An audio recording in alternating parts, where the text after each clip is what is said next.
वक्फ सुधारणा कायदा आता मंजूर झाल्यानंतर आता ख्रिश्चन मिशनरी आणि कॅथलिक चर्चच्या ताब्यात असलेल्या जागांवर भाजपा आणि संघाचा निशाणा आहे असा आरोप इंडिया आघाडीच्या नेत्यांकडून सध्या होताना दिसतोय। उद्धव ठाकरे, राहुल गांधी आणि जितेंद्र आव्हाड यांनी तसा आरोप केलाय। ऑर्गनायझर या राष्ट्रीय स्वयंसेवक संघाच्या मुखपत्रात काही दिवसांपूर्वी एक लेख प्रकाशित करण्यात आला होता। भारतात सर्वाधिक जमीन वक्फ बोर्डाकडे की कॅथलिक चर्चकडे या विषयावर लेख प्रकाशित करण्यात आला होता। 17,29,00,000 एकरपेक्षा जास्त जमीन कॅथलिक चर्चकडे असल्याचा दावा ऑर्गनायझरच्या लेखात करण्यात आला होता। या लेखावर निशाणा साधलाय। खरं तर राहुल गांधी यांनी एक्स मीडियावर पोस्ट केली आहे। त्यानंतर आता उद्धव ठाकरे आणि जितेंद्र आव्हाड यांनी या मुद्द्यावर भाष्य करत भाजप सरकारवर आणि संघावर आरोप केलाय। वक्फ बोर्डाकडच्या जमिनी पहिल्या घेणार आणि त्यांच्या मित्रांना देणार।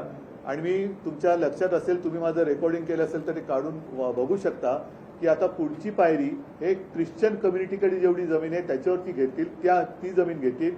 बौद्धांकडे काय असेल, शीख माझ्या बंधूंकडे बांधवांकडे असेल, जैनांकडे असेल, हिंदूंकडे आहे, हिंदू देवस्थानांची जी आहे, अनेकांना असं वाटतं की ही संस्थानं बरीचशी सरकारकडेच आहेत। तसं नाही, पण देवस्थानची जी जमीन आहे ती जमीन सुद्धा हे आता काढतील आणि मोक्याच्या जमिनी यांच्या मित्रांना देतील।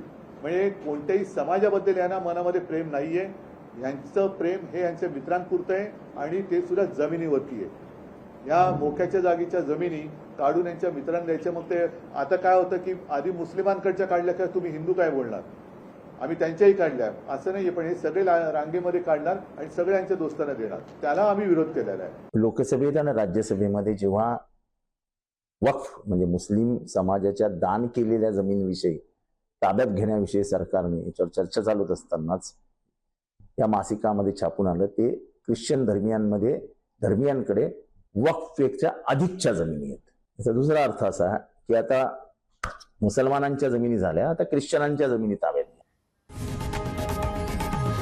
लोकशाही मराठी ऐका, पहा, जागरूक रहा।